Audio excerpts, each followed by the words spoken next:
Welcome to Movie Oubliette, the film review podcast for movies most people have mercifully forgotten. I'm Dan. And I'm Conrad, and in each episode we drag a forsaken film out of the oubliette, Discuss it and judge it to decide whether it should be set free or whether it should be thrown back into oblivion forever.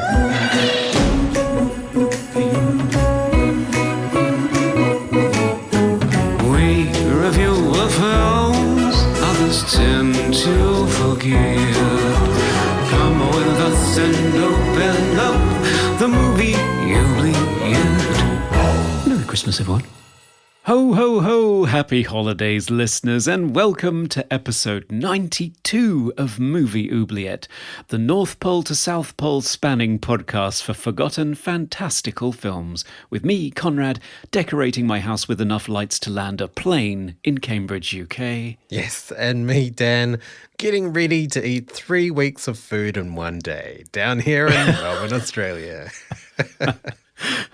We focus on sci-fi, fantasy and horror films because we love high-tech French internet hacking, magical festive heroes and pets being murdered in front of quivering children.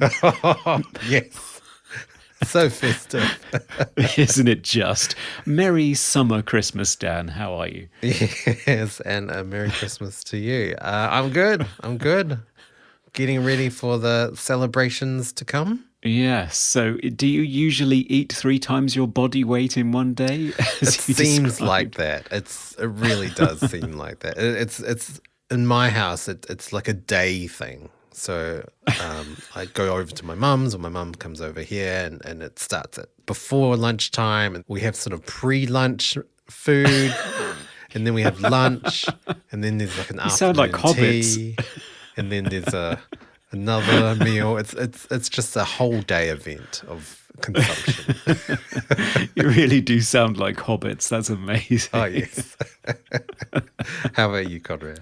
Well, I used to, but I've gotten to, I hate to say it, I've gotten to the age where I just know I can't do that anymore because Boxing Day will be just sort of unbearable, that I wouldn't be able to move or breathe. So I have to pace myself now. But yeah, I do indulge myself. Yes. Sometimes I get tempted to fall off the vegan wagon these days, but I haven't so far. Right. Cheese. It's cheese that tempts me, the Christmas cheese board. Yes, that dreaded cheese board always gets you. I know, but so far, so good. I've been doing okay with the cranberry stuffed vegan blocks that they make out of coconut oil or whatever. I don't know what it is. Okay, all right. But it sort of does the ticket, so it's fine. So, gearing up for the festive season, have our listeners been talking to us? They have, yes. And we have a new patron, Nina. So welcome, Nina. Hello, Nina. Thanks for sponsoring us. It's very kind of you. And we also have a new review. Oh, yes. Yes, it's titled So Much Nostalgia and Joy. I'd never heard about Movie Oubliette until they did a crossover with Dreamland, and I instantly fell in love with Dan and Conrad's review methodology and entertainment value. Both appear to be very passionate and knowledgeable about the film industry, and each episode brings a nostalgic smile to my face. Most of the films that are reviewed I grew up with, and it's super fun to hear their take on them with that 2020 hindsight. Thank you both for such excellent entertainment. Oh, Christopher. That's so nice. Yeah, thank you so much, Christopher. That's very kind. And great to get some of those Dreamland listeners. Indeed, yeah. We had so much fun in Iconicon this year. So it's great to have all the friends that we met there still along with us on the ride. It's great. Mm-hmm. Yeah. I love Melinda and Aaron. We got to get back on their podcast. We do, yes. And I think there is going to be an Iconicon 2022, so watch this space. Ooh. On Starman, when we were talking about what's your favourite Jeff Bridges performance, Scuba Pete said, Tron for me. And 2 Cents Toys said, Big Lebowski is my favourite movie of his, but my favourite performance of his is the 2010 True Grit. Oh, I haven't seen True Grit. It's in one of those genres that I least watch. So, yes. Yeah. Westerns. I'm the same. Yes, westerns. I watched it because I don't watch westerns either, but because of Jeff, I did watch it, and I really enjoyed it. It was Oscar nominated, wasn't it? Or someone It was was, Oscar yeah. nominated in it. Yeah, I believe so, but he didn't win. He won for some weird movie called Crazy Heart that I have not seen. No, I haven't seen that either. Yeah, in terms of my favorite Jeff Bridges, I quite liked him in The Fisher King. But oh yeah, it's just my my soft spot for Terry Gilliam, I think. Yeah, probably. Well, the dude in The Big Lebowski is a very popular one. Wicked Person also went for that. The first movie I saw with him was Tron, then Starman, and eventually his work in The Big Lebowski, True Grit, and Crazy Heart all made good impressions. So I think it's really The Big Lebowski that everybody loves. That's probably my favorite sort of rewatchable Coen Brothers movie. Yeah. There's so many levels to that movie, and it's so strange. Yeah, it is good fun though. Yes, very quotable too. Oh yeah. On Creepy Babies, thinking about Starman again, Nick Hardy said, at a film night a while ago, we watched a film called 666, The Demon Child. It has an impressive 2 out of 10 on IMDb. The baby was pretty odd and creepy, but possibly because the budget for the film was probably lower than the rental cost we actually paid to watch it. Oh, wow. Yeah, that sounds like a winner just from the title alone. It does, doesn't it? It sounds like something you find, in one of those random searches on Amazon Prime. But yes. Yeah, yes. Poor Nick. That sounds like it was an ordeal. If anybody else has seen that movie, let us know. Yeah. On favourite quote from Starman, Rhett B. Lowry says, do you seriously expect me to tell the president that an alien has landed, assumed the identity of a dead house painter from Madison, Wisconsin, and is presently tooling around the countryside in a hopped-up orange and black 1977 Mustang? Yep. It's a good quote. Out of context, very strange. Yeah, it is. It's like one of those things on Twitter where they get people to come up with a synopsis for a movie that makes it completely weird and unrelatable to the movie. And on Snow White, not many people have seen Snow White, A Tale of Terror. Yeah, surprise. Yes, we really have scraped the bottom of the oubliette with that one, it seems. So Luis Saavedra said, never knew that this existed. Got to watch it now. Oh, that's good. So that is good. And when I asked, what's your favourite dark reworking of a fairy tale, Eddie Coulter said, my favourite would have to be The Company of Wolves. The visual look and creepiness of the film ensnared me from the first time I caught it on cable TV and made me a fan of Neil Jordan's work. So, yeah, early Neil Jordan. Very early 80s. So I can attest to that. That is a bewitching, beguiling movie. Well worth a watch. Yeah, it is very dark. Lots of murder. Oh, yeah. Yeah, and the wolf transformation's always stuck with me because it's not what you expect. It's very different visually how they achieved that. Yes. So, yes. And of course, finally, it just wouldn't be an episode and it wouldn't be a festive episode without Serge of Cold Crash Pictures. Of course. Hello, Serge. Happy holidays. Yes. Happy holidays, Serge. Snow White, A Tale of Terror feels frustratingly incomplete and listless. And for once, I don't feel bad for saying so, because apparently the director agrees. He was locked out of the editing room in post, where lots of subplots and character development were left on the cutting room floor. So, yes. That's a good word for it. Listless. Yes, that was our final critique of the film. I mean, when you skim through the film, it does feel like it should be a good film. But when you watch it, it just doesn't work. No, Strange. It's less than the sum of its parts. And frustratingly, it's because some of its parts are missing. So, yeah. Anyway, but there you go. So It's a shame. Yeah, it's a shame. And Serge summed it up well. So thank you, Serge, especially for another year of tweeting along with us. It's been great to have you along for the ride, and we can't wait to do our next episode with you. I'm so impressed by your dedication, Serge. Every single week, you manage to track down the film and watch it and tweet about it. It's Bravo. I know. I feel bad. I feel a sense of responsibility. It's like, oh no, sir, just going to have to watch this movie. That's right. But then all of you do, listeners, so yes, we feel a great sense of responsibility. And I guess we should find out, Dan, what we're responsible for this time. Oh, yes. One moment. Oh, I love the decorations down towards the oubliette today, Conrad. Oh, yeah. I've gone full on with the tinsel. It's very nice in here as well. Oh, there's a toy train coming towards me. Oh, how festive. With the movie. Nothing too dangerous. Well, that's good. Okay. Bobby! Sava, Bobby! All right, I'm back. Ooh, what have you got for us? Well, of course, it is the festive season, so we have to do a festive film. So today we are going to be discussing the 1989 horror thriller, Deadly Games, aka 3615 code Père Noël, aka Game Over. And I think there is another title. Yeah, there are so many. Yes. It's written and directed by René Manzor, and it stars... I'm sorry, these are all going to be terribly pronounced French names. Alain Lelan. Maybe you should pronounce these names correctly. I can give it a shot. Alain Lelan, Louis Decleur, Brigitte Forcé, Stéphane Legros, Patrick Florsheim, and François-Éric Gendron. That's my best attempt from my GCSE French. Definitely much better than what I would have attempted.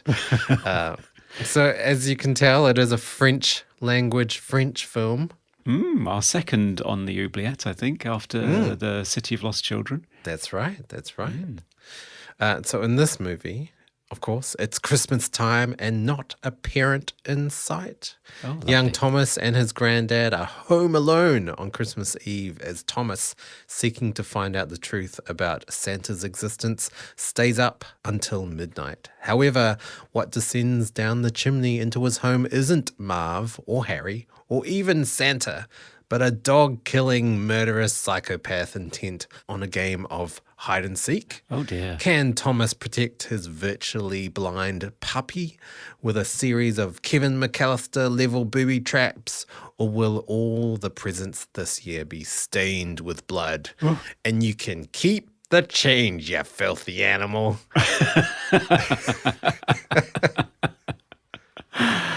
Yes, it does sound very familiar, doesn't it?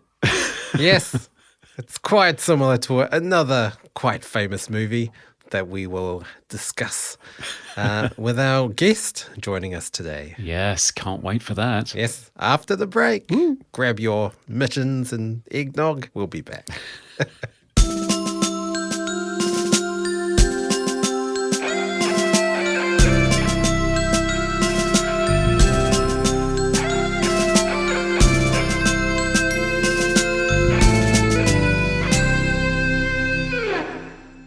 Joining us today is a writer, a director, and my vegan Jedi master. It's three-time returning champion, Duncan Skiles. Hello, sir. Hey. Hello. Great to be back. How's your vegan journey going, Conrad? It's good. Yeah, 3 years, still going strong. That's awesome. Well, this is our festive edition, so I was going to ask you about your festive choices. I remember you did a fantastic video once where you compared different alternative roasts. Do you have something else that you've discovered that's now your culinary secret weapon for the festive season? No. Like having a small child and the time to cook, those two things aren't necessarily compatible. But my wife recently discovered this creamy mushroom pasta that was really easy to make. And it's the kind of pasta that you cook with the sauce. And it was so creamy and umami and just like delicious and really easy to cook. So I think that would go down well during the holidays. I'm a big like mushroom fan. So I have made mushroom gravy. There's a recipe from the New York Times. It involves red wine, and that's always a hit. Okay. So I would recommend that. Nice. That sounds good. Yeah. So what have you been up to since the last time we spoke to you? When was that? Gosh, it's over a year. Yeah. So Yeah. All right, well, I've moved back to my hometown. My family's here, and it's a nice chill vibe, which is what I was feeling. I wanted to get away from the city for a while.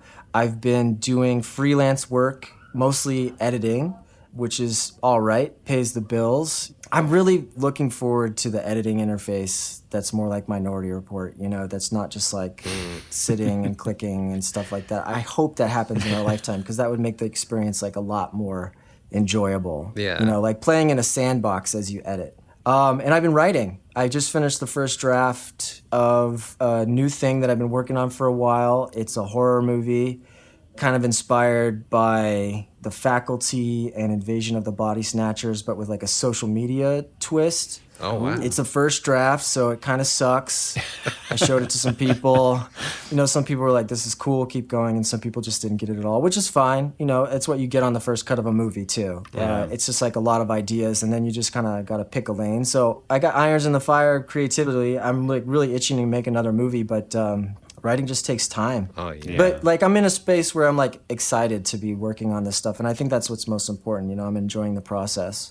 Yeah. Yeah. Well, it hasn't been a good time for production, but it's a great time for writing. Yeah, true. Did you guys see that movie that was made during quarantine about people on a Zoom call that gets haunted? Oh, yeah. Host, it's on Shudder. Yes. I thought that was pretty clever that they pulled that out so quickly. Yeah, and some of the stunts were quite impressive. Yeah. For a small group of people working in lockdown. Yeah. Yeah. I haven't been sort of keeping tabs on anything that's been going on. Just watch old movies, old obscure movies. Yeah. Me too. Yeah. Also because all the cinemas have been closed, and Yeah. I don't have Shudder, and Yeah. Well, the film that we have to discuss today is an old movie, and it's also on Shudder, at least in the US. It goes by many names. Had anybody seen 3615 Code Père Noël or Deadly Games or Dial Code Santa Claus or Game Over before? No. No. I had not heard of it. Neither. Which was very exciting. Yes. That's why I picked it. None of us had seen it? No. I mean, the original title alone just doesn't spark any interest at all. Well, which one of the titles? It was actually hard to find because it goes by a different name on Wikipedia or Shudder or Letterboxd, depending on where you're trying to find it. Like if you put Père Noël into Shudder, it won't come up. Right. Yeah, it's very confusing. I think the original name was 3615 Code Père Noël. It's from 1989. It's a French horror thriller. And I think it's primarily known because it bears a striking resemblance to a hit holiday season movie that came out in 1990.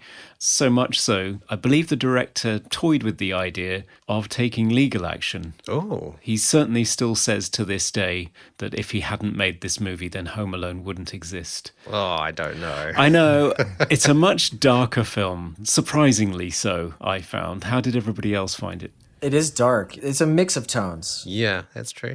I mean, my initial reaction as the credits were rolling was just laughter. Not because I thought it was a funny movie or it was a bad movie, just that I couldn't believe the lengths they would go. Like, this is like childhood trauma level dark. Right. This is not something you would show any child ever. No, definitely not. Unless they want to be traumatized about killing Santa. I was thinking that as I was watching it, that this would have traumatized me had I seen it as a kid. Yeah. I mean, the guy who plays Santa, or the vagrant, is disturbing, just standing there. Yeah. Interesting choice. Patrick Florsheim, who apparently is he's no longer with us, sadly. He was primarily a voiceover artist in France. So he was cast in a role where he has virtually no lines whatsoever. And kudos to him. He's terrifying and creepy in so many ways. Yeah. But the Santa Claus I didn't quite get in terms of his motivation. Oh, definitely not. I was wondering if you guys knew. He just wanted to play. He just wanted a good childhood game of hide and seek. Yeah, I wonder. Because it opens with him trying to snowball fight with those kids. Yeah. And they don't let him play, and then he's sad. And then there are several moments throughout the film where he's distracted by the toys. Yeah. Like there's a rigged model train coming his way, and he just like picks it up and wants to play with it. Yeah.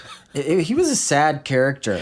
He was. And it made me wonder what the overriding theme of the movie is. Because on the one hand, you have this kid who's very intelligent and very resourceful, but also still believes in Santa or still wants to. But his best friend's a bit of a dick and says that he's not real. So he feels like he has to get photographic evidence or something of Santa. So he sets up this trap to film him. Great premise. Yeah, it's a great premise. But I just couldn't figure out if the film is trying to say that being a man-child is good, holding on to your childhood fantasy is good, or whether it's great to have it crushed early. I didn't get what it was going for. It opens up with that quote, Yeah. which says something to the effect of like, all children reject magical thinking when they become adults, except for those for whom reality offers nothing. Something like that, which seems to encourage, holding on to magical thinking as you get older. But it definitely felt like it was going for like a coming of age, like a kid's glimpse into the darkness of reality. Yeah. Something like that. I mean, my take on it was that Thomas and Creepy Santa were kind of the same, but in different bodies. Like they were sort of trying to hold on to their innocence. Like Thomas was still trying to hold on to the belief of Santa, and Creepy Santa was sort of holding on to his, I don't know. Mental illness. Yeah, well, yes. Enjoyment of childhood games and snowball fighting and the magic of Santa. And that scene with the girl that says, "Oh, you're not Santa," and pulls his beard down. He's, he doesn't want to accept reality that he is. Yeah. Yes, he is an adult that should probably, have a job and live in a house and stuff. So I guess it's that sort of fine line between those two characters. He doesn't want to grow up. Yeah, but I don't exactly know why murder is also the option. Right. But when you can't, play with kids. Maybe he would come into the house and like want to play with the kid, right? Yeah. Yeah. It does take that turn. It does. After he gets fired and then overhears that there's going to be a delivery to the house, like he seems to be on an objective to kill or to cause some kind of harm at that point. But then throughout the film, he goes back and forth. He has plenty of opportunities to close the deal. Yeah. But he just doesn't. Yeah. No, it's peculiar, isn't it? Because although he kills lots of people, which is shocking, when he does finally catch up with Thomas, he just wants to play hide and seek. And it kind of reminds me of that Garfield strip where Garfield's being chased by a dog and he stops and says, "Okay, let's just find out what exactly you want to do here." And the last frame is them dancing. Yeah.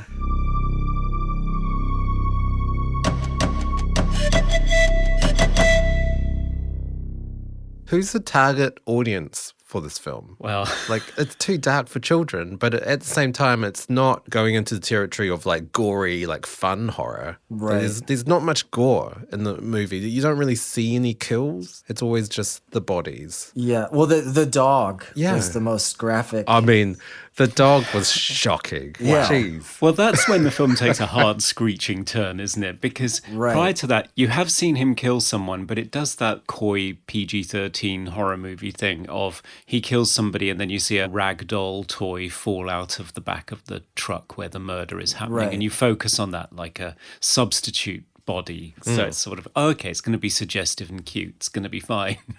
And then he starts kicking a dog to death and stabbing it with a cake knife Yeah. on screen. And it's really shocking. Right after a gauzy slow-mo scene of him coming down the chimney and Thomas having this wonderful childhood moment. And then he gets to watch Santa kill his dog. And it's just the hardest handbrake screeching turn I've ever seen a movie made, tonally. Yeah. It's something that I would have really, really been into when I was in college, when I was really about tonal Oh, yeah. shifts like that. Like, I don't know if you guys ever saw Happiness of the Katakuris, that Takashi Oh, that Miike film. Japanese. Yeah. Yeah. It's a musical, right? Yeah, it's a musical and there's some horror and there's some claymation in it and it's just like a bunch of stuff jammed together. And I was really into that kind of genre mixing. Like we made a sitcom called, it was a short, it was called Me and My Hostage. Yeah.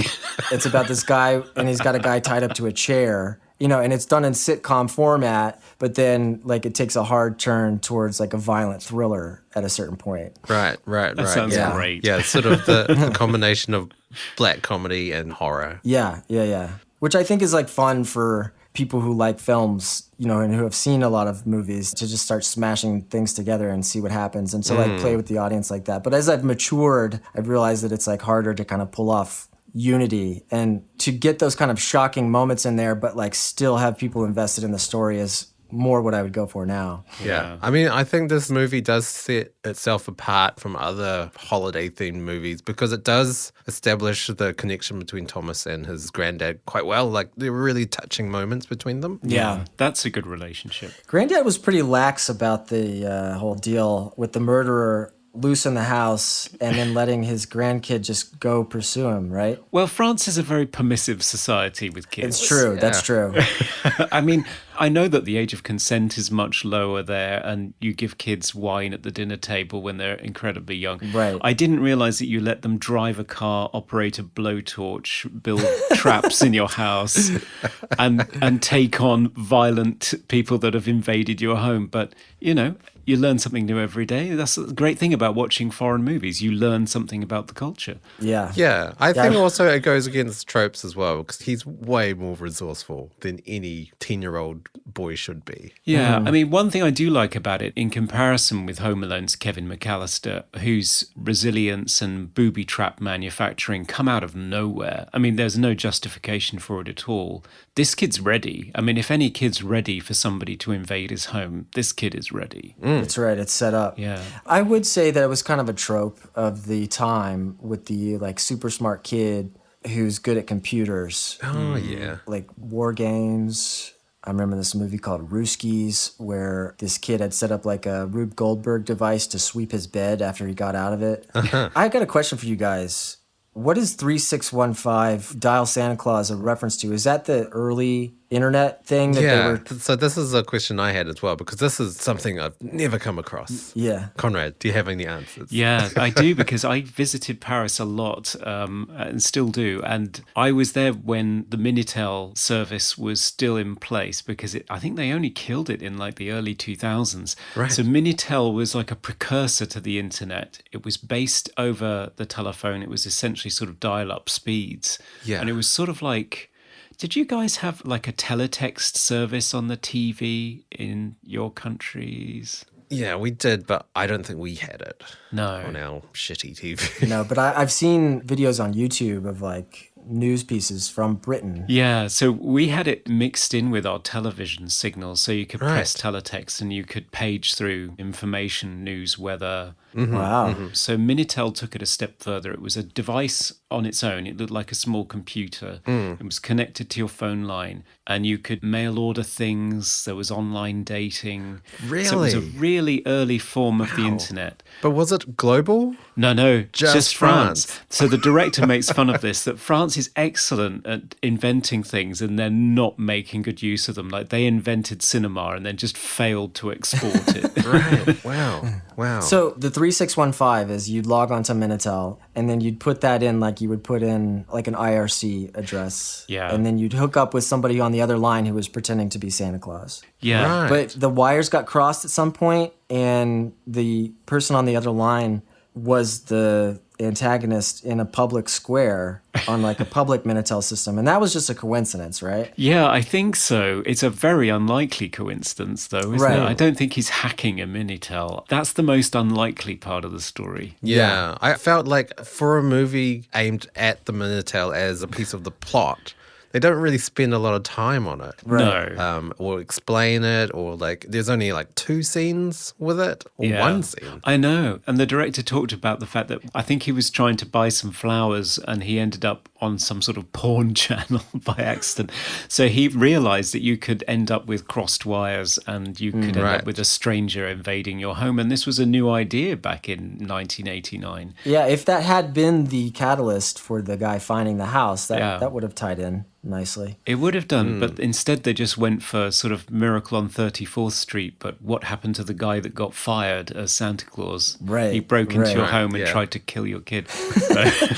Which is such a great premise. I mean, this kid who's like all prepped for a home invasion and he's obsessed with Santa Claus, and then a nefarious character dressed as Santa Claus enters the home and it's on, I just feel like it didn't quite deliver on that premise. No. I would say this movie is ripe for a remake if Home Alone didn't exist. Yeah. I felt there was quite a American influence in this film. Like, it didn't seem very French. Like, there's a lot of American references to Rambo and Stallone movies. I didn't do a lot of digging into the director. Did he do music videos?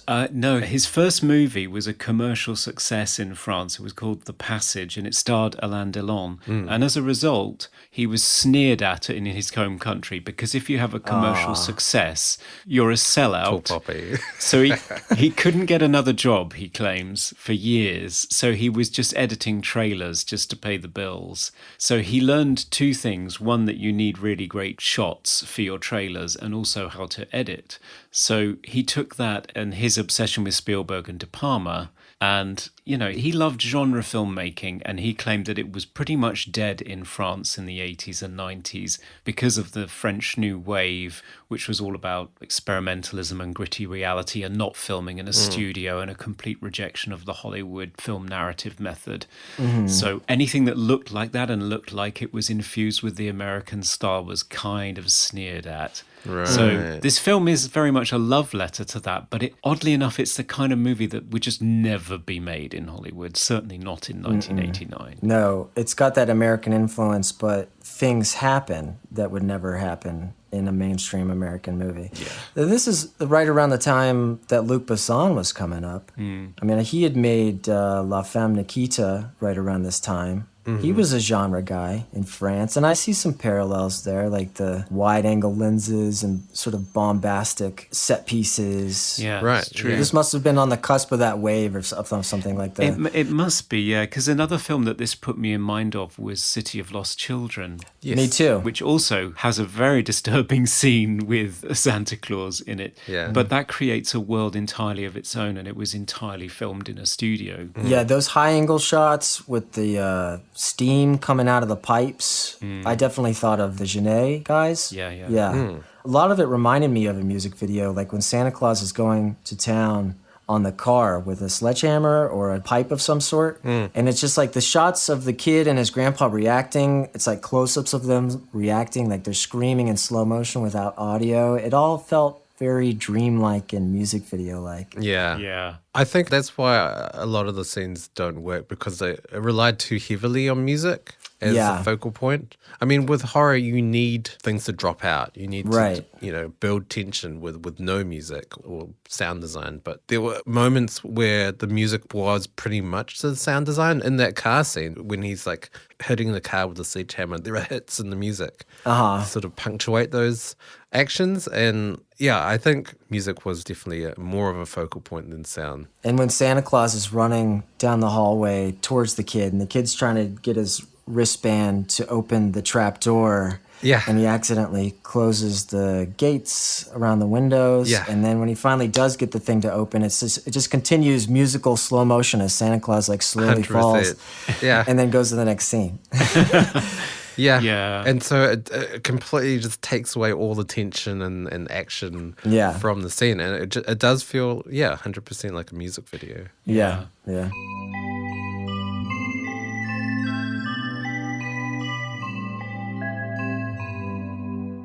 I do think the shots are very well composed, though. I can certainly see the De Palma influence. Yeah. You know, there's some really great low-angle shots outside in the snow as the mother's racing to get home. And the shots of the model work. That was cool. Yeah. It's kind of obvious, but it is still sort of charming.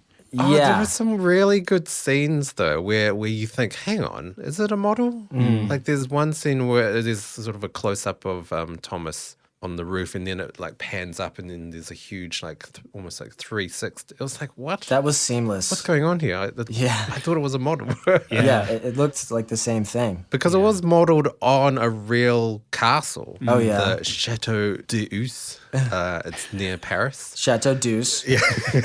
That's how it's said. But I didn't buy it in terms of like, what's this family living in this giant castle? Well, because Business Mom is so successful. Yeah. She is. That's right. That's what you do as a career woman in the 80s. You buy a toy store You live in a castle. Yeah. That's like 100 miles away. Oh yeah, like 2 hours. She was or driving something. for so long. She was.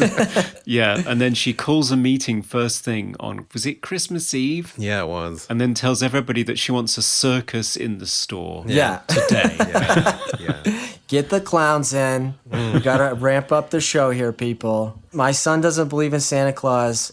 Get some clowns in front of the store. Yeah, and then when the day is done, she wants to stay there and count her money. Yeah. Oh, Yeah, so she's basically Scrooge. yeah. And she has this guy called Roland, who is basically, I wrote down, Bob Cratchit with benefits. He stays behind and works all night on Christmas Eve to count all the money for her. And she's also sleeping with him. So, Right. Which is a sore point for the kid, right? yeah, I think it is.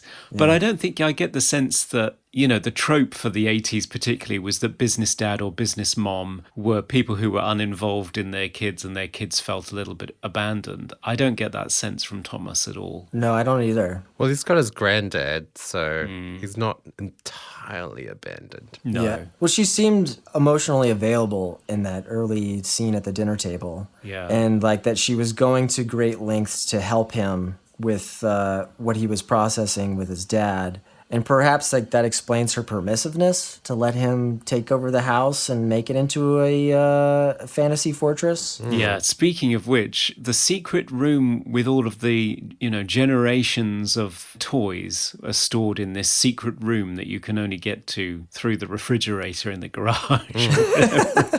Is that what it was? It was generations of toys throughout the family? Yeah, but specifically the men in the family stored all of their toys. So it was like a secret man cave of toys. Okay, speaking of manhood, maybe the lyrics to the song that plays 3 times in the movie Yes. has a clue to the themes of the movie. Okay, this is by Bonnie Tyler. It's called Merry Christmas. The lyrics include, Happy birthday, Christmas. Welcome, Holy Jesus. Although you reign on earth, who can understand why even a child learning the truth always learns pain? Why does he have to cry to become a man? Help me, Santa Claus. Come close to my heart. All my doors are closed. I can't play my part. I can't play my part. Kids don't grow up like us. You could change the plan. Here comes the darkness. Time to be sad. Here comes the rain. Please don't leave him hopeless. To become a man. To become a man. If this isn't the most depressing Christmas song ever recorded, I want to know what is. Yeah, that's definitely not joyful. So there's some hard-hitting montages of the kid sitting next to the moonlit window, you know, like thinking about what he's going to do with crazy Santa Claus loose in his house, and he's becoming a man. Apparently so, yeah. Yeah. But is this good? Is this something that we're supposed to think is good? Maybe not. Yeah. I think it's also like, as well as the belief in Santa or the non-belief in Santa, it's also the belief in the heroes of 80s and 90s like boys especially. It's a whole war aspect. Like he's obsessed with Rambo and he's got like all the toy guns and stuff. And that sort of juxtaposition of glorification of G.I. Joes and tanks and guns and stuff and the actual reality of war. And so Thomas is faced with reality of, holy shit, we might die tonight. Right. So Yeah. it's just like the scene where they have to be cut down to the lowest of the low to be able to rise up again and defeat their enemy, Right. which is pretty much every Stallone movie ever made. Yeah. Yeah, speaking of which, anybody else uncomfortable with the lingering shots of the 10-year-old boy's sweaty body Yes. during that montage scene? Well, I mean, I think it's the whole referencing to Rambo, but yeah, I don't know whether it really works for a child. Well, no, I mean, obviously, I thought it was a parody because when the movie started with twinkly synthesized Christmas music and an Eiffel Tower and a snow globe in a snowy, misty scene, and then it's crushed by a garbage truck, I thought, okay, Yeah. I can see where we're going with this. And so I thought it was sardonic, but apparently, I don't know, I get the sense from listening to the director that it's entirely straight. Like, this is a tragedy we're about to witness. This child's innocence and their love of Christmas being destroyed by Psycho Santa. It's disillusionment. Yeah, I don't think it's meant cynically at all.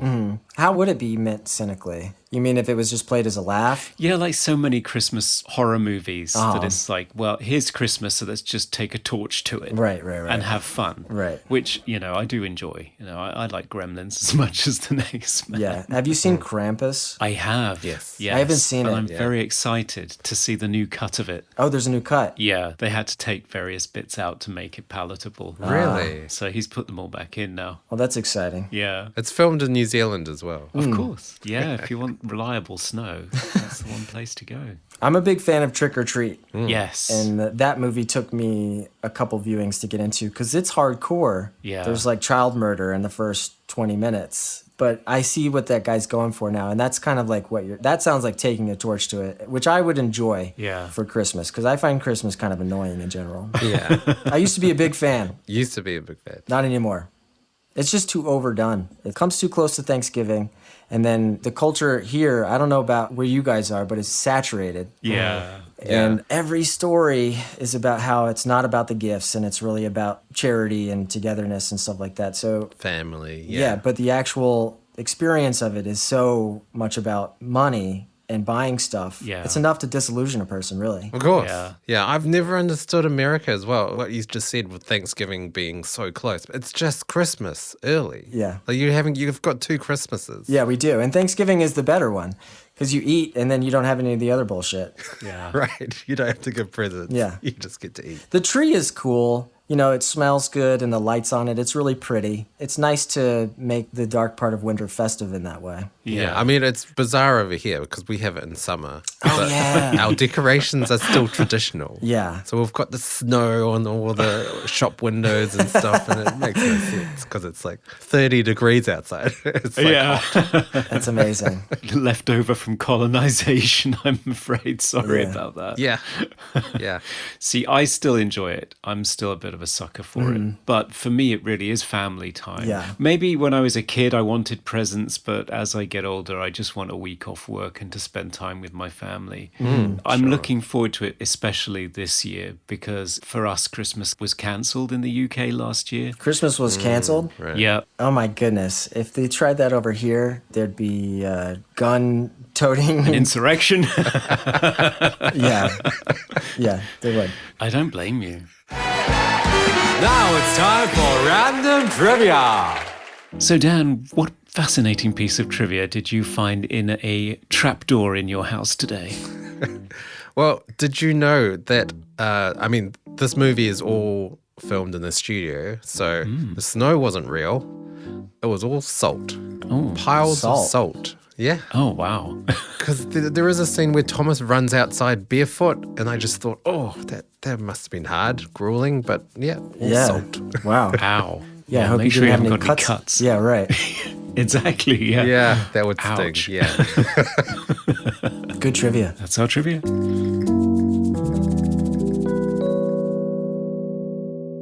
Do you have any behind-the-scenes stories about the making of Père Noël? Like, how much it cost? How did it get made? I mean, this is such a weird movie. I'm really curious how he convinced people to back this. You said he had a film before this that was really successful? Yeah, and that was the ticket. So his brother and Alain Delon were co-producers on this movie. René Manzel's brother is primarily known for music, is a producer and singer and writer, and wrote the Bonnie Tyler song that graces this movie, as well as the score. Oh, nice. Yeah. I mean, this film's a family affair. His son is the main The lead kid. actor, yeah. That's the director's son? Yeah. Oh, wow. Cool. So, yeah, all those tight close-ups of his sweaty body, that's his kid. That's his dad. Yeah. That's my boy. Need to make you more sweaty, son. He put him through a lot. He did. I'd be really curious to know how that all went down on set. I mean, I've worked with kids before. I had a kid walk off one of my sets because we were doing too much. Right. Yeah, I mean, it was sad. He started crying and walked off because we were doing like an effects-heavy sequence, and he had these like wires glued up into his nostrils, and he just couldn't take it anymore. Right. Wow. Yeah, Wow. but this kid in this movie went through much worse. Yeah. I mean, he's not an actor anymore, but he still works in film. He's a special effects producer Okay. for really big Hollywood movies. Oh, Yeah, cool. stuff like Avatar and so on. Gravity. Yeah. Wow. So, yeah, I guess with this, because it's his dad, the way they talk about it is it was just a game. They were just playing. But I mean, yeah, it's a lot that he puts him through. Yeah, and they really manhandle him too. You know, when Santa Claus does get him, he doesn't put the kid gloves on it. You know, there's like some pushing him against the wall and squeezing his face. It looks real. Yeah. And he even cuts him at one point. You know, these are things that would never happen in an American movie. You would never have a kid get slashed by Santa. No. Well, I don't know. See, I haven't seen Silent Night, Deadly Night. That's supposed to be pretty nasty. Okay. No, I haven't seen that either. Yeah, kids getting harmed in movies is disturbing, especially when you are a kid watching that, because it's supposed to be like off limits, you know. Yeah. Michael Myers doesn't kill kids until the recent movie. He does now. Yeah. But the first memory I have of seeing a kid get killed in a movie was The Toxic Avenger. Oh, yes. A car backs over a kid's head. He gets run over. He's on Oh, his the bike. watermelon scene. Yeah, yeah. And then the car backs over him and crushes his head. Oh, my God. Yeah. That was not cool. I thought it was cool. I mean, yeah, now, sure. But yeah, that's how that movie got made, is that his brother took all the profits from his first movie and backed this movie. And it was this could get closed down at any moment type of affair. Yeah. They would sort of hand to mouth day by day. They did a lot of things just to cut costs. Like the fact that it was a studio movie meant that it was cheaper. Yeah. So they shot all this on a soundstage, or 90% of it. Yep. It's so ambitious. The sets are crazy. Yeah, and it looks great too. I mean, the production design is good. The cinematography's great. Yeah. There are some lovely compositions in here where Santa's in the extreme foreground and there's things in the background, or he's in the background and there's billiard balls in the foreground out of focus. And That was a cool moment, the billiard balls. yeah. He just goes to the table and he like toys with one, and then he rolls it towards the camera really hard. Yeah. I actually took note of that mentally, because that's the kind of thing that helps with your pacing. You know, there was kind of like a more quiet moment, and then you have this moment with the billiard balls, and he chucks it at the camera, and there's this like hard sound that gets us into the next sequence and kind of like makes it feel like, okay, here we go into the next set piece. Yeah. I thought that was cool. Yeah, I think he does play with foreground, background quite a lot. With the car scene as well, when the mum crashes a car and it kind of goes over the ledge towards the camera. Yeah. Apparently it's held by a rope so that it didn't actually hit the camera. One scene that I was a bit confused about was the scene where they focus on Santa from behind, and then there's a cut to a statue of what looks like Santa. Yeah, there's like a match dissolve. I don't really understand the point of it. Like, are we supposed to be confused? I thought maybe he set it up so it looked like Thomas would see him as Santa, but it wasn't Santa, it was the statue, but then they don't really refer to it. I was confused by that. To me, that just felt like an idea that the director had that he thought would be cool to visually bridge two scenes. Right. Yeah. It plays like that, and it's a tableau, isn't it, using Thomas's Dungeons and Dragons figurine. So he's got like Santa Claus as an ogre. Oh, right. And he's got like a Peter Pan figure, so an eternally youthful, adventuresome boy. Right. Oh, you know what? This movie is smarter than we take it for, guys. Yeah, well, I mean, you can see there's little touches. I mean, particularly Yeah. in that shot, I don't know if it was deliberate. I'm assuming it is, but as it pans around, you've got these two figures in opposition to each other, and then deep in the background, there's the night suit, which kind of plants the seed of where the grandfather is going. The grandfather Right. ends up stuck in a night suit for the last third of the movie. Yeah. But yeah, great shots in the movie. We have talked about point of view shots from kids from Explorers. Was it Explorers that we did? Flight of the Navigator. Flight of the Navigator. Yeah. Because there are a lot of those point of view shots from Thomas's point of view, like low angle shots looking up, or a lot of camera shots at his eye level. And then other shots from an adult point of view, so a lot of high angle shots, a lot of things in the foreground, which were really cool. But I don't know whether utilized as well as they could be, and definitely more almost, music video-esque in how visual it was. Yeah, I think this is a perfect movie to put on at a bar or at a party Yes, that's true. to like contribute to the mood, and like every once in a while people look up at the screen and be blown away by what they're seeing. That's true. Yeah. I think it suits that context better than like a sit down. Yeah, I think it really does. And I saw like a supercut, or was it a trailer of the film, and it looks really good. Yeah. As sort of all the action scenes cut together in sequence. But yeah, the experience of watching the movie doesn't quite work. It doesn't take off. Yeah. It kind of like never delivers on a promise. It sets itself up, but yeah, it doesn't deliver. When it feels like things are starting to get going, it'll take a break for a montage of the kid feeling sad. Yeah. Or the guy will catch him and then suddenly they're just in separate spaces again. Yeah. There's one part in the movie where I think the policeman arrives. And I was just really confused because Santa's just got hold of Thomas and then suddenly they're apart. They're in separate rooms. And Thomas yeah. is like free to move. Right. It's so strange. Yeah, and it should be a really tense scene. Like a lot of this reminds me of home invasion movies like Panic Room. I mean, especially because in this movie, like that one, there's a character that needs insulin. Right. So that's sort of there as a pressure point. Yeah. I did like the fact that his inability to see very clearly does pay off in that he ends For up sure. waving a gun randomly around Yeah. his point of view. Yeah. And that works. Yeah. I like that. Yeah, I thought was that good. worked as well. And the scene where he's kind of backed into a corner in the underground cavern with Santa advancing with the knife, I thought that was tense as well. Yeah. I mean, the scene where Thomas accidentally destroys his wrist gadget was not great. Like, it was mainly blur. Like, I didn't really Yeah. even see what was going on. Yeah, they cut to a close-up of it smashing against the door and they kind of like had to slow it down artificially Yeah. in post. So you And it's just Yeah. mainly blur. Right, yeah. Yeah. The most effective moment for me was when he jumped out of the back of the car that the kid got in near the end. Oh, And right. he popped out of the back. I got yeah. that. That was a little jump scare for me. Yeah. But yeah, it never really takes advantage of the prime opportunities it has to ramp up tension and suspense. Or Yeah. it does, and then you're confused by the outcome. Like the toy train scene. Right. Like it just kind of fizzled. Yeah, it doesn't go off. It doesn't go off. Literally. It's kind of a visual motif for the movie, yeah. Coming to you live from the Movie Oubliette Theatre, it's the prestigious Mobley Awards. It's the Mobley Awards. It's where we present our favourite wholesome family holiday parts of the film in a number of, no wait, Santa's killing everyone categories. Best quote. I think my favorite quote was when the vagrant or crazy Santa was playing Santa Claus in front of the toy store, and he obviously had like a fake beard over his actual beard, and he just wasn't selling the Santa thing at all. And this little girl was sitting in his lap. He was being like inappropriately touchy with her. And then she just looked him in the face and she said, "I don't like your face. You're not the real Santa Claus." And then he smacked her. Yeah. So that made me laugh. The when she said the line, not the hitting of the children. That's not funny. No, definitely not. No. I liked her deadpan delivery on that. Yes. My favourite quote is when the mother says to her Bob Cratchit character, "I'll call the police. They know me."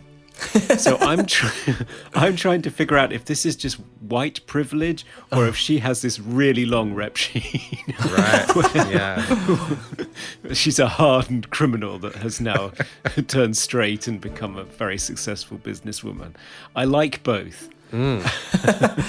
She's the kingpin of a toy store syndicate, Yeah. and she's got a lot of connections on the inside. Yeah. She does. Yeah. She uses Minitel for. Yeah, it's all a child trafficking operation run through Minitel. Yeah, the circus is just a lure. Yeah.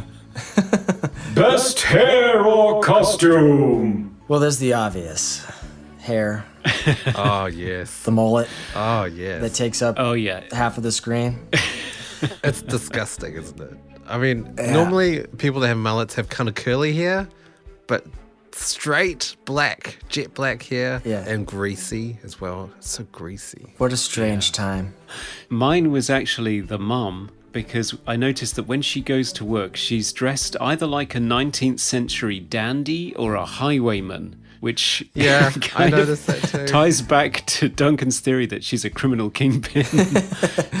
She just reminded me of Adam and the Ants from Stand and Deliver. It just looks like a frock coat and a waistcoat, and I think she's wearing jodhpurs and boots.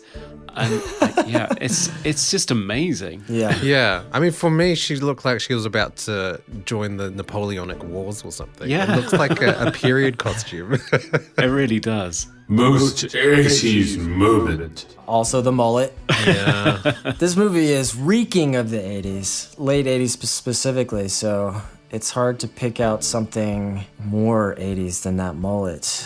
But I would say I'm going to go with the French ripoff of Eye of the Tiger that opens the soundtrack.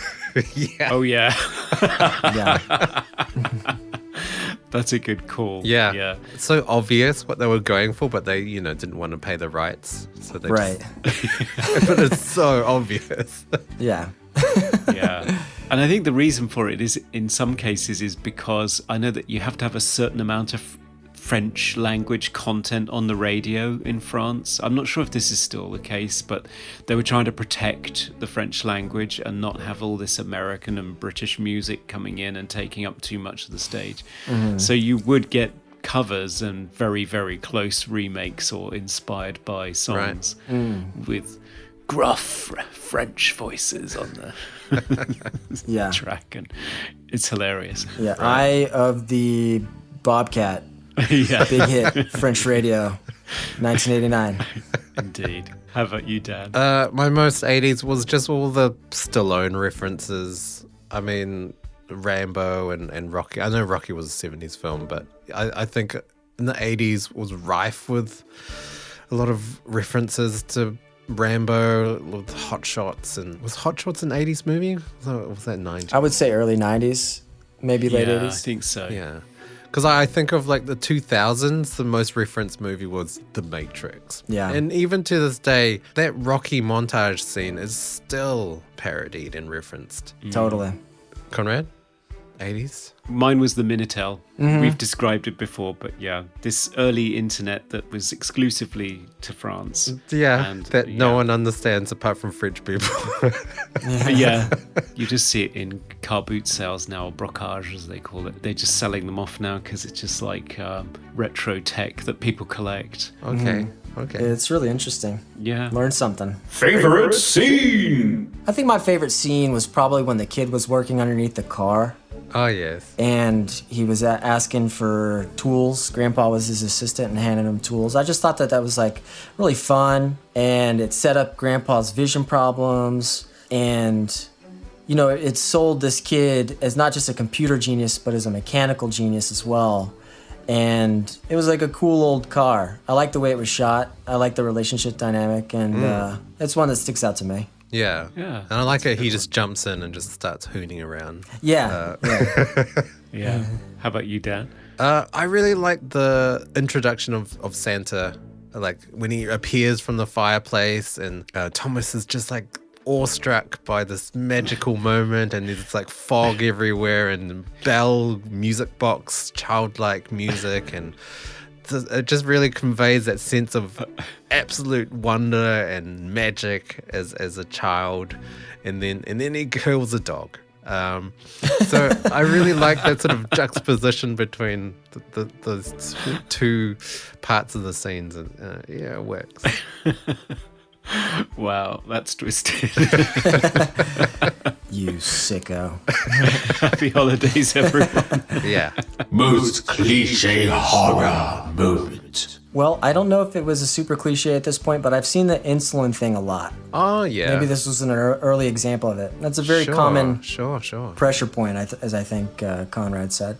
Yeah. When you're trapped on the inside and somebody needs that medicine. That's right. The inhaler is always one. Yeah, right. Oh, there's always a kid with an asthma inhaler. Yeah. I was really applauding Jake Gyllenhaal recently. He was in this Netflix movie where he was a 911 operator. And he is the first actor I've ever seen use an asthma inhaler correctly, because every movie I've seen, they just take a puff and immediately breathe out. And you think, well, that's not going to bloody do anything. Whereas Jake actually held it in for 10 seconds and then breathed out. Right. And I thought, finally, somebody who's done some research or is asthmatic. I don't know, Okay. maybe he is. Do you have asthma? Is that how you know? Yeah, I do. So I was jumping up and down saying, finally, I feel seen. It's amazing that it took somebody so long. I know. 2021 before we saw proper asthmatic representation in movies. We've come a long way. We have, yeah.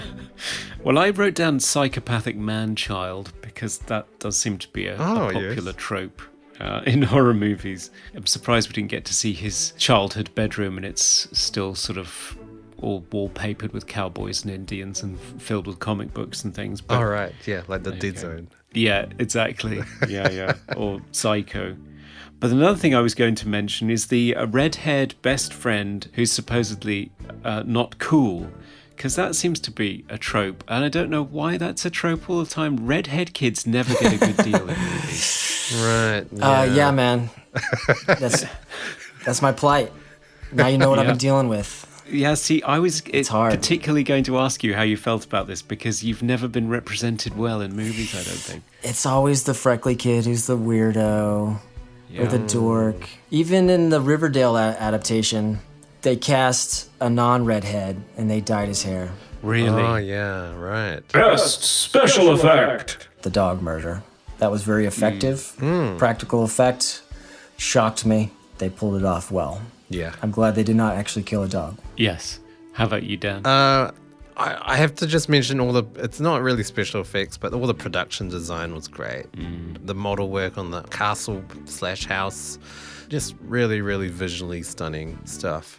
There was one scene that really confused me, though. The maze? Like, what part of the house was that? Like, why would you have a maze in your house? And whose portrait was that on the floor? I don't know. I think it's Business Mom. I think she had a art gallery maze built in her house just to confuse her kid or keep her kid away from her office space or something. And then when you find her office space, it's like something out of Edward Scissorhands. It's like a darkened attic with one round window and an old-timey phone. Yeah. So, I don't know. Favorite sound effect. I liked a little song that came out of the model train. Oh, yeah. That was one of the few moments where they actually spent some time to build tension for one of the trap sequences, but then, it does fizzle. I mean, it's such a classic technique, though. Just stick a music box, innocent music box tune on a toy that's about to explode. Yeah. But it does work. The only sound that stood out for me was the dog killing scene again. So just when he hits the floor, it's supposed to be the dog. There's just like something crunchy and unsettling about that sound that you don't really expect. Yeah, it's not overdone either. It's not like, somebody punching a lasagna.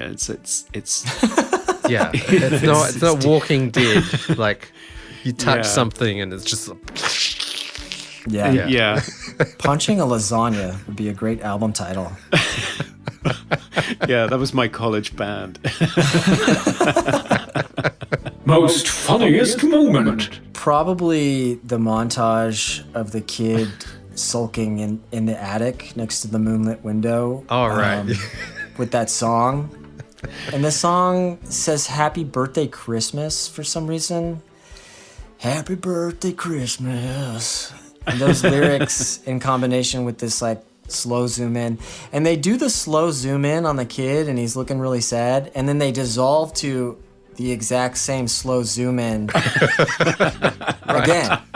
It's not the exact same shot. It's just the same setup. They just dissolve to the same zoom with the kid slightly shifted. And it's like, talking about becoming a man and Jesus and Christmas and stuff. It's just a real heady brew of emotion really right is. there. Yeah. And totally out of I'm wanting the movie to just like really get into gear at that point, and they just kind of like, sit back and wish Christmas a happy birthday. Yeah. It's funny. It's good stuff. Let's have a Bonnie Tyler music video Yeah. at this point. Yeah. That was exactly mine. Especially because after you've got that wonderful moonlit shot, then he buries his dog. Yeah. That whole sequence is great. Yeah. It's amazing. Makes the cross with the knife and takes it into the ground. And you get the gauzy flashback to happier times with the dog. Oh, yeah. All the time just with Bonnie Tyler on the soundtrack. right. It's just like I was not expecting this in a French movie, Bonnie Tyler. Right. It's like, what the hell is happening right now? So yeah, I was in uncontrollable fits of hysterics. Okay, that's our movie awards. Yay! Hello, happy holidays. This is Kelly Maroney, and you are listening to Movie Oubliette. All right, it's final verdict time. Should Deadly Games / Game Over / 3615 code Père Noël be liberated to rampage at Christmas time, killing everyone in sight and be appreciated by all? Or should it be set on fire, shot with darts, and plummet through the trapdoor into the hidden oubliette under the castle to be lost forever? All right, none of us had seen this. What were your final thoughts? Duncan. Well, I'm glad this movie exists. I'm glad that I watched it. It's really unique. It swings for the fences. It's trying to say something. I'm not sure exactly what, but it's trying. I think it has a lot of flaws. It doesn't quite work as a movie. It was not an easy watch. I watched it in several sittings. It felt like a long 91 minutes. But I think that it is the perfect kind of movie to play at a party or play at a bar. Or to, like introduce to somebody who's into crazy, weird, obscure movies. And it's so ambitious. I can't, I could never like just completely dismiss something that is this stylized and ambitious. So I would save this. I would release it. However, it, like I said, it doesn't completely work. Or it really just doesn't work at all as a movie for me. I was not invested in this movie. It was more like a collection of like cool things. I think the main problem is the antagonist. Right. The motivation of the bad guy, him being just kind of like a random mentally ill guy, did make it more scary because he was unpredictable, but his motivation should have been more clear, and the relationship between him and the kid could have been more fun. As it was just kind of creepy and sad. So, if this were to be remade, I think it could work much better than this version does. Sure. So I would not dismiss this movie. I would keep it around. However, I feel like something does need to be flushed. All right, and it's not going to be this movie, but I think that we should flush Home Alone 3. Right? Home Alone 1 is great. Home Alone 2 is pretty good. There's a lot of similarities between this and Home Alone. It's like weird amount of similarities. At a certain point with the Home Alone series, it was just totally a cash in. They didn't have Macaulay Culkin anymore. It was all just about like violent gags, and that started at 3. So I would completely, for all time, forget Home Alone 3. Yes. Okay. Yes. Yeah, I mean, I agree with you, Duncan, on all of those aspects about this film. 36 whatever, ridiculous name. I don't know why they went with that as their first option. I think this movie is really deeply flawed, but I think there are a lot of things that make it a step above sort of trashy horror. Yeah. The characters of Thomas and his granddad were really great. I wanted more Kevin McAllister type traps and spending more time on them, all that sort of stuff, but they just kind of breeze through it. And you're right, this movie is a collection of really cool one scenes just glued together. Yeah. And set design was really great though. And it's definitely a movie where if you hate Christmas, this is the movie for you. And if you hate Santa, by all means, this is right up your alley. But in terms of going places that you don't expect, I really appreciate this film and sort of depicting childhood trauma and Dog murder. I would actually release this movie with warnings that it's definitely not perfect. It's not a perfect film. No, I think you're right. It's not a bad film. It's clearly it's going for something. It's visually stylish. There's some great effects work. It's ambitious given the amount of money and the resources that they had. And it does something that Hollywood and British movies just would not do, which is is kill dogs and cut kids and Yeah, kill Santa. Yeah. it's blew Santa out of his socks. Yeah, so it's a little bit shocking. So it's entertaining and also in a so bad it's good kind of way. Yeah. You have to see the montage with the Bonnie Tyler song to believe it. So it's not a great movie. I wasn't invested in it. It didn't work. I've got no idea what the theme is, whether you're supposed to hang on to your childhood or not, because you'll go crazy and invade someone's home. I can't figure out what it's going for here. But I didn't have a bad time watching it. I did watch it in one sitting, and I was entertained throughout. And the second time I watched it, I noticed more things, the careful shot layouts. Yeah, I think on repeat watches it makes more sense. I don't think it works on a first watch. No, it doesn't.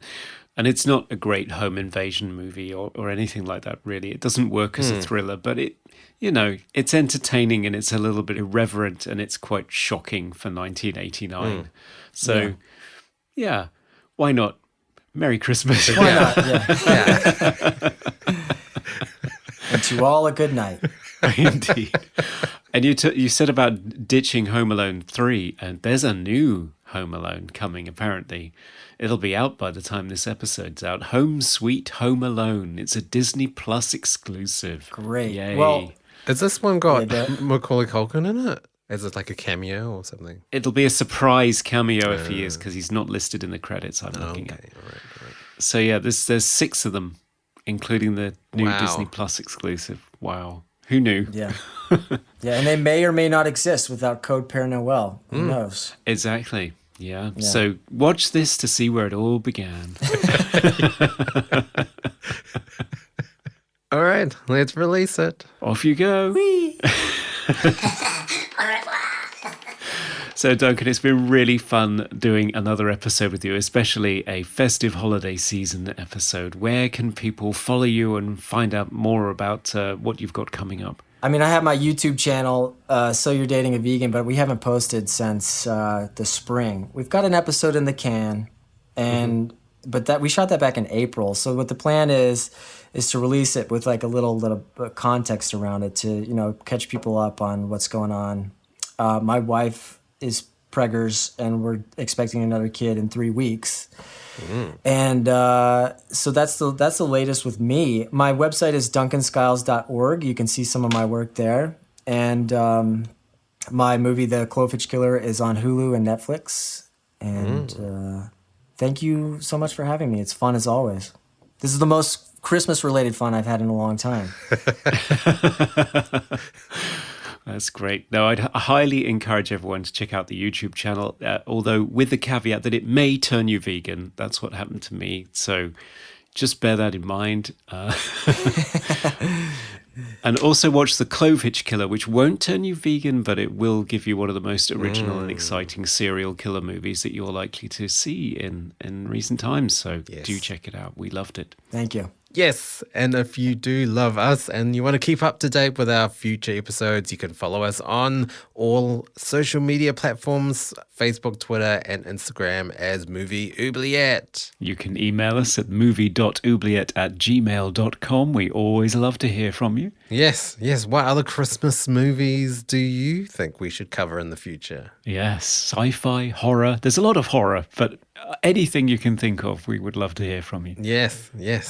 And if you want to support us even more, you can become a patron.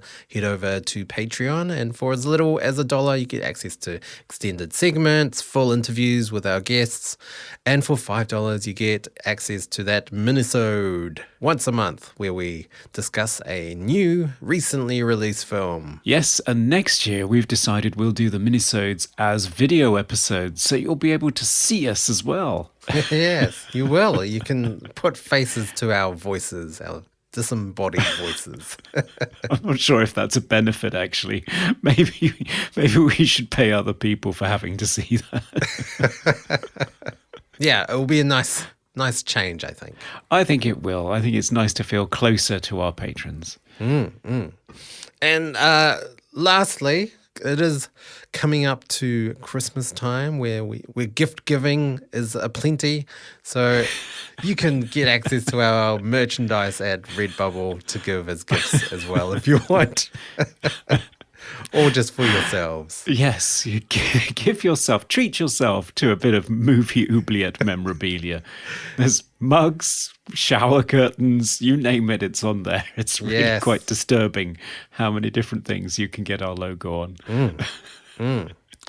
And hopefully soon we'll have some more designs. Yes, we should do, yes. Because we reached that target on our patrons. So we are now looking into getting some more designs for our merchandise, which is very exciting. Well, that's us for 2021. Thanks so much for listening in. It's been great hearing from you and sharing these movies with you. And we can't wait until next year. Yeah, which will hopefully be better than the last 2 years in terms of the world. I think we said that last year. But let's hope 2022 is a banger. Thanks again, Duncan, for joining us in this festive episode. Thank you so much for having me. It's always a pleasure, and it's really fun talking about movies with you guys. Yeah, you too. Yes. Take care. All right. We'll see you all next year, listeners. Merry Christmas. And Happy New Year. We review the films others tend to forget. Come with us and open up the movie oubliette. Père Noël, si tu existes, réponds s'il te plaît.